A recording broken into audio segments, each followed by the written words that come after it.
When I was 10 years old, I wrote a short story about a massacre. Even though education and acknowledgement about the dark history of colonisation of Australia leaves something to be desired, by the time I was 10, I knew enough about how horrible Aboriginal and Torres Strait Islanders had been treated by the colonisers of this country. For an assignment, I wrote a short story from the perspective of a white soldier who was being forced to go out and massacre an Aboriginal community. This happened so many times in Australia. The history is dark, things are improving, but they could be a lot better. One of the things the country is trying to do right now is hold a referendum to change the constitution to acknowledge Aboriginal and Torres Strait Islander people in the constitution and set in there a requirement for an Aboriginal and Torres Strait Islander voice to Parliament.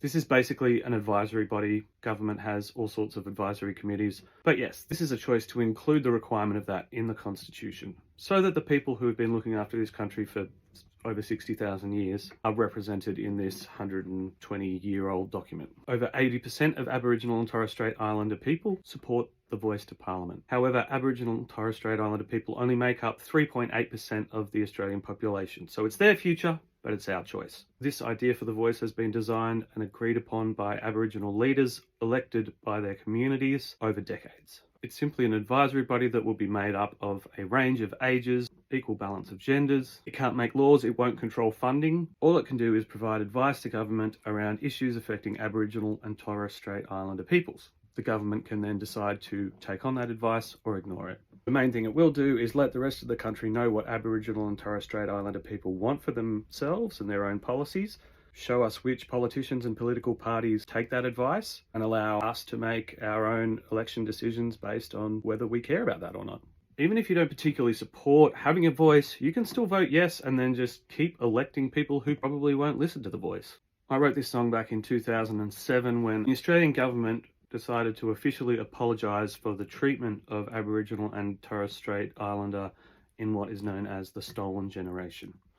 It's called People. One time there were these people, they were stolen from their land. Probably the people my people came from did it with their own hands. No, I'm not the people that treated them this way.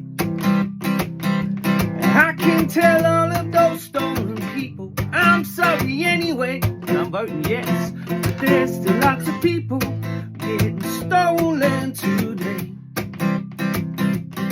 being broken by other people, killed and chased away. Because these other people, they just don't want to see that peoples is just peoples despite their color, race or breed. Then there's all these bigger people hiding their own eyes at least, who think that bombs, guns and war are the way to bring peace. So come on and be, come on and be the change in the world you want to see. So come on and be, yeah, come on and be now the change in the world you want to see. You don't want to see. But yes,